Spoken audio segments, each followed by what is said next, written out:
welcome back to another episode of our countryside life in Japan. In case you're new here, I'm Mika, this is Jessie, and this is Pancake.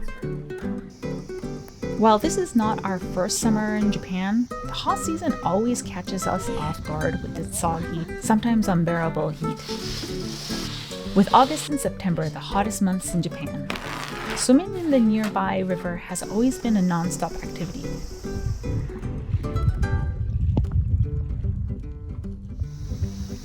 But it took Pancake some time to get used to the sensation of water.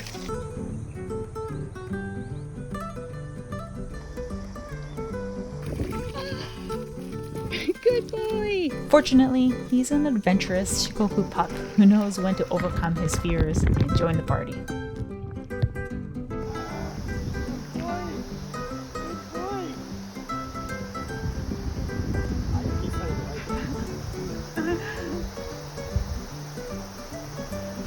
And with that as our starting point, here's how we beat the summer heat in the Japanese countryside.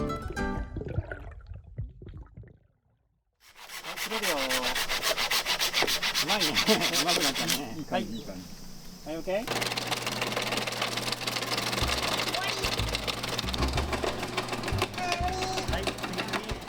After living through one of Japan's hot and humid days, you get a whole new appreciation for the summer recipes they serve up.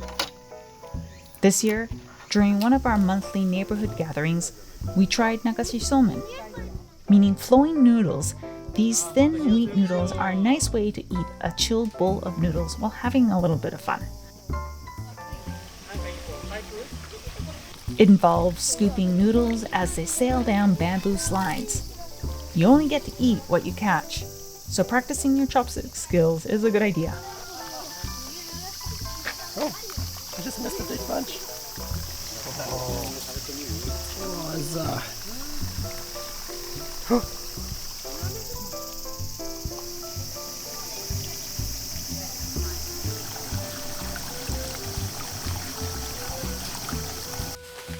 These chilled noodles also inspired us to try another chilled dish, Hiyashi Udon.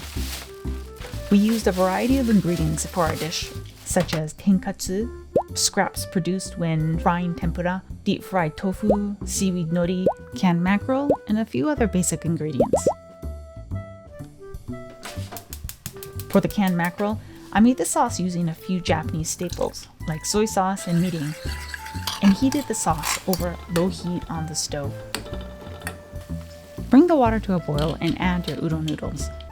I like my noodles a little al dente, and once cooked, I drain and chill under cold water.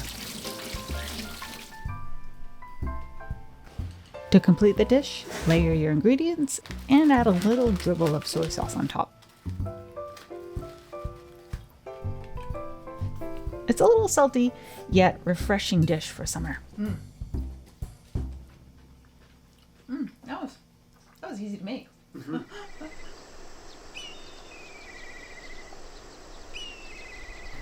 Summertime can be tough with the heat, but there's also another challenge to overcome.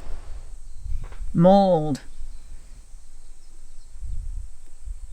Recently, I found a purse that had been stowed away and had developed its own world of mold. If you live anywhere with a similar climate, you know that an indoor laundry system and a dehumidifier are absolute musts. On overcast, humid days, when the sun isn't out to dry our clothes, a good investment in a dehumidifier comes in handy.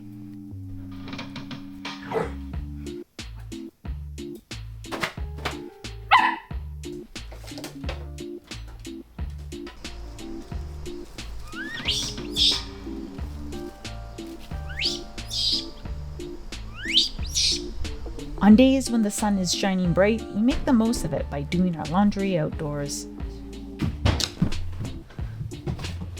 We especially take pleasure in hanging out our futons to dry any remaining moisture. This outdoor activity also doubles as a fun routine for Pancake. He's always up for lending a paw and making my chores a little less mundane.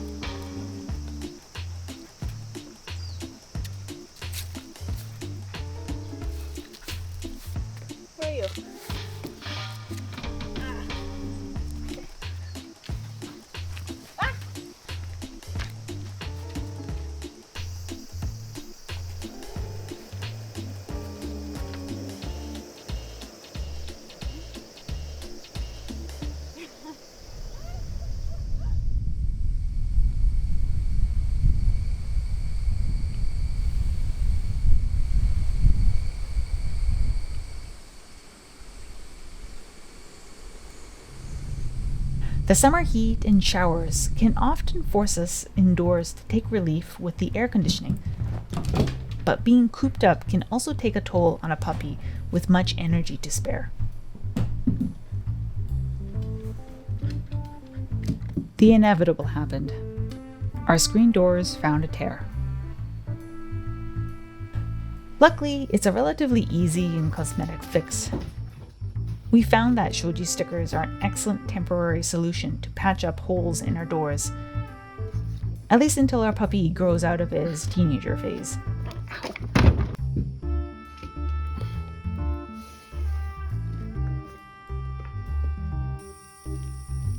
We are not the only animals that like to come inside to escape the rain. With our paper walls and much aged siding, there are no real barriers to keep some of our multi-legged neighbors from seeking shelter in our old home. So we just killed a cockroach, and then we look over. Oh, look what's over there. Luckily, the Huntsman spiders are relatively polite, and they tend to prey on more unruly cockroaches, helping keep our house ecosystem in balance. You can stay.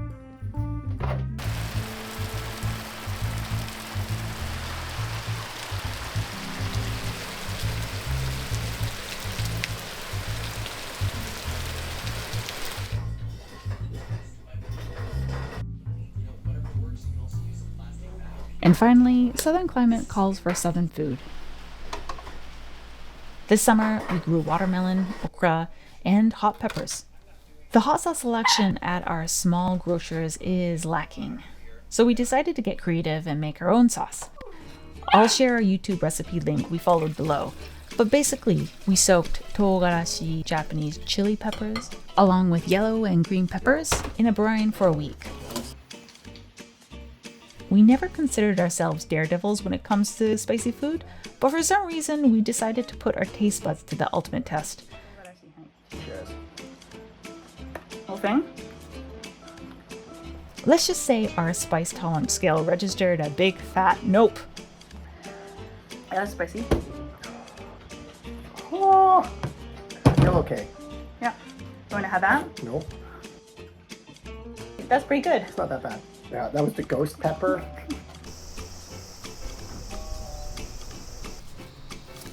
After a week, we drained the peppers and blended them with cooked garlic slivers for an extra kick.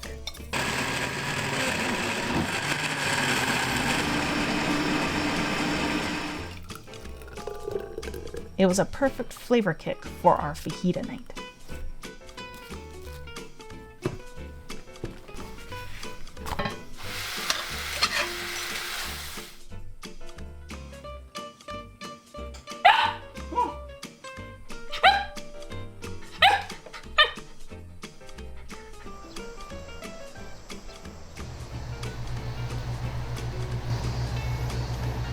It's time for the rice harvest and another change of season. As we bid summer farewell, we eagerly await the cooler weather and the challenges that come with it, like gathering firewood for our bath and keeping our house cozy. Drawing from past autumns, we're excited to tackle these challenges and take you along as we dive deeper into our country life in Japan. Thank you so much for tuning in. Remember to subscribe and hit the notification bell for more videos about life in the Japanese countryside. Until next time, bye!